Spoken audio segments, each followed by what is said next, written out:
বাবার সাথে কোথাও যাওয়ার মতো বয়সে উপনীত হলো। একটা বাচ্চা বাবার সাথে যাতায়াত করতে পারে এই অন্তত ৬-৭ বছর বয়স। এরকম বয়সে উপনীত হওয়ার পরে ইব্রাহিম আলাইহিস সালাতু ওয়াস সালাম বললেন, ইন্নী আরা আন্নী আযবাহুকা ফানজুর মাযা তারা। হে বৎস, আমি তো আল্লাহর পক্ষ থেকে এরকম স্বপ্ন প্রদর্শিত হচ্ছি, স্বপ্ন দেখছি যে তোমাকে আমি জবাই করতেছি। তুমি একটু চিন্তা করে দেখো তোমার মতামতটা কি হয়। এখানে লম্বা ইতিহাস।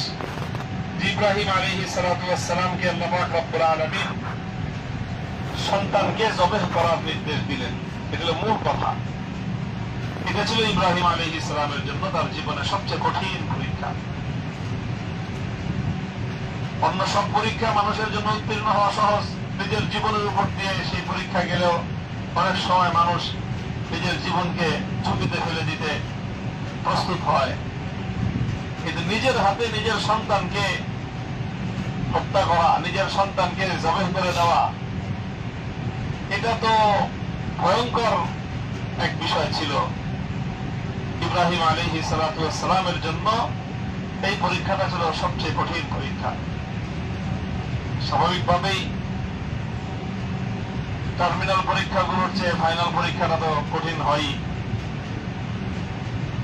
এই পরীক্ষাটা সবচেয়ে বেশি কঠিন ছিল এবং এটাই ছিল ইব্রাহিম আলাইহিস সালাতু ওয়াস সালামের জন্য আল্লাহর পক্ষ থেকে প্রদর্শিত আদিষ্ট প্রদত্ত পরীক্ষাগুলোর সর্বশেষ ধাপ।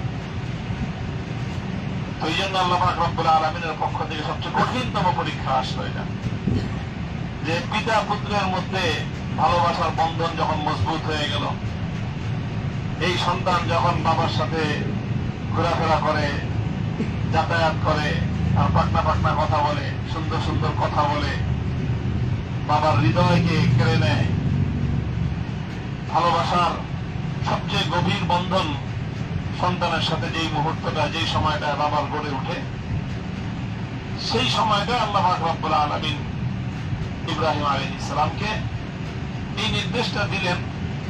তার নির্দেশটা দিলেন প্রত্যক্ষভাবে না, প্রথমে পরোক্ষভাবে নির্দেশ দিলেন।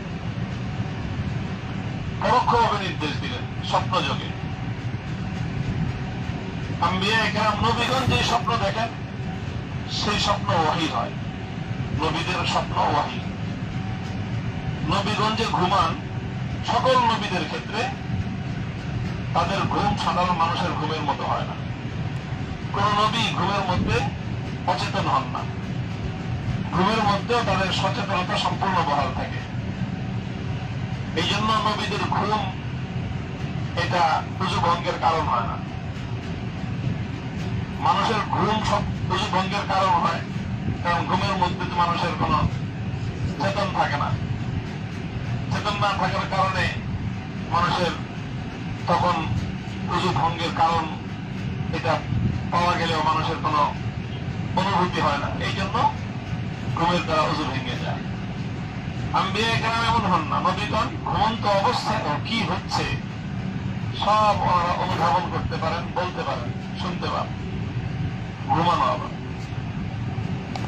এবং নবীদেরকে স্বপ্নযোগে আল্লাহর পক্ষ থেকে যা কিছু বলা হয় ওনারা ঘুমের মধ্যেই সেটাকে সম্পূর্ণ ধারণ করতে পারে। তো ইব্রাহিম আলাইহিস সালাতু ওয়াস সালামকে স্বপ্নযোগে আল্লাহর পক্ষ থেকে এমন কিছু নির্দেশ দেওয়া হলো। তিনি প্রথমে বিষয়টা আল্লাহর পক্ষ থেকে প্রথম ধাপে পরিষ্কার করা হয়নি, কিছুটা অস্পষ্টতা রাখা হয়েছে। তো যতটুকু নির্দেশিত হয়েছেন তিনি ততটুকু পালন করেছেন। ধাপে ধাপে 2বার 3বার একই স্বপ্ন দেখতেছেন যে তিনি তার সন্তানকে জবাই করতেছেন।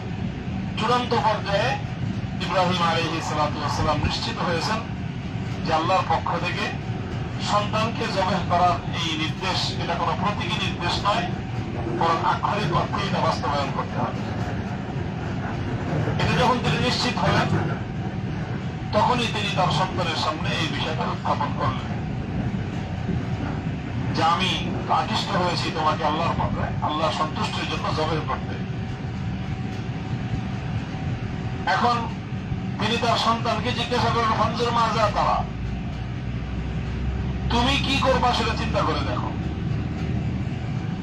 ইব্রাহিম আলাইহিস সালাতু ওয়াস সালাম নিজের সন্তানকে জিজ্ঞাসা করছেন, তুমি কি করবা চিন্তা করে দেখো। এর অর্থ হলো এই যে আমি তো আমার জায়গা থেকে আল্লাহর নির্দেশ বাস্তবায়ন করবই, তুমি কি সেটা সন্তুষ্ট চিত্তে মেনে নিবা, না এটার ব্যাপারে তুমি আপত্তি করবা, সেটা তোমার ব্যাপার।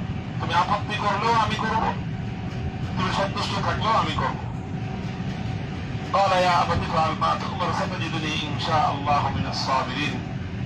যেমন বাবা তেমন সন্তান। তিনি বলে দিলেন যে না, আমার কোনো আপত্তি নাই, বরং আমি সন্তুষ্ট চিত্তে আল্লাহর হুকুমের সামনে নিজেকে সমর্পণ করে দিলাম এবং আপনি আমাকে ধৈর্যশীলদের মধ্যে পাবেন। কথাবার্তা ফাইনাল হয়ে গেল বাপদের ভিতরে যে আমি তোমাকে আল্লাহর রাস্তায় জবেহ করে দিব। তিনি মেনে নিলেন যে হ্যাঁ, আমি আল্লাহর রাস্তায় আমি ফিদিয়া হয়ে যাব, আমি আল্লাহর রাস্তায় বিসর্জিত হয়ে যাব। তো কথাবার্তা হয়ে গেল। ইব্রাহিম আলাইহিস সালাতু ওয়াস সালাম ইসমাঈল আলাইহিস সালামের মাকে কিছুই বললেন না, কারণ তাকে বলার কোনো দরকার নেই। আল্লাহর হুকুম বাস্তবায়ন হবে, এখানে তার কোনো পার্ট নেই, তো ওনার কোনো এখানে ভূমিকা নাই। ওনার যে পরীক্ষা ছিল উনি পরীক্ষায় আগে উত্তীর্ণ হয়ে গেছে। এবারের পরীক্ষা হলো শুধু পিতা আর পুত্রের। এই পরীক্ষার মধ্যে উনি আর ওনার স্ত্রীকে জড়ান নাই, তাকে কিছুই বলেন নাই। সন্তানকে নিয়ে তিনি বাড়ি থেকে রওনা হয়ে গেছেন যে তাকে যে দূরত্বে এনে এক জায়গায় এনে সেখানে আল্লাহর হুকুম বাস্তবায়ন করবেন মিনার প্রান্তরে। ইব্রাহিম আলাইহিস সালাতু ওয়াস সালাম তার সন্তানকে যখন এখানে নিয়ে আসতেছেন, তখন বারবার শয়তান এসে, শয়তান তো বুঝতেছিল, অনুধাবন করতেছিল এত ভয়াবহ পরীক্ষায় যদি এটা পরিপূর্ণভাবে উত্তীর্ণ হয়ে যান ইব্রাহিম আলাইহিস সালাম, এখানে যদি ওনার কোনো ত্রুটি না হয়, একটা কাহিনী ঘটে যাবে দুনিয়াতে, বিশাল কিছু হয়ে যাবে। এবং এটা ভবিষ্যতে শয়তানের জন্য বিরাট একটা সমস্যা হয়ে দাঁড়াবে। শয়তান যে মানুষকে নানা রকম কুমন্ত্রণা দেয়, মানুষকে বিভ্রান্ত করে, গুমরাহ করে, তার গুমরাহ করার এই মিশন বাস্তবায়নের পথে বড় ধরনের অন্তরায় সৃষ্টি করবে ইব্রাহিম আলাইহিস সালাম এবং তার সন্তান ইসমাঈল আলাইহিস সালামের এই স্যাক্রিফাইস, তাদের এই আত্মত্যাগ, তাদের এইভাবে আত্মসমর্পণ আল্লাহর নির্দেশের সামনে, এটা বিরাট সমস্যা তৈরি করবে। এই জন্য শয়তান শেষ মুহূর্ত পর্যন্ত এই নির্দেশ যেন আল্লাহর হুকুমটা যেন বাস্তবায়িত না হয়, ইব্রাহিম আলাইহিস সালাতু ওয়াস সালাম যেন তার শিশু সন্তানের গলায় যেন ছুরি চালায় না দেন, শয়তান নানাভাবে ইব্রাহিম আলাইহিস সালামকে, ইসমাঈল আলাইহিস সালামকে, তাদের দুজনকে নানাভাবে বুঝ দিচ্ছিল। নানাভাবে বুঝে কোনো কথা হলো নাকি যে এইভাবে আদরের টুকরা, কলিজার টুকরা সন্তানকে তার কি অপরাধ, তার কেন জবাই করবে তুমি, এইভাবে নানাভাবে কুমন্ত্রণা দিচ্ছিল শয়তান ইব্রাহিম আলাইহিস সালাতু ওয়াস সালামকে। ধাপে ধাপে সে কুমন্ত্রণা দিচ্ছিল এবং ইব্রাহিম আলাইহিস সালাতু ওয়াস সালাম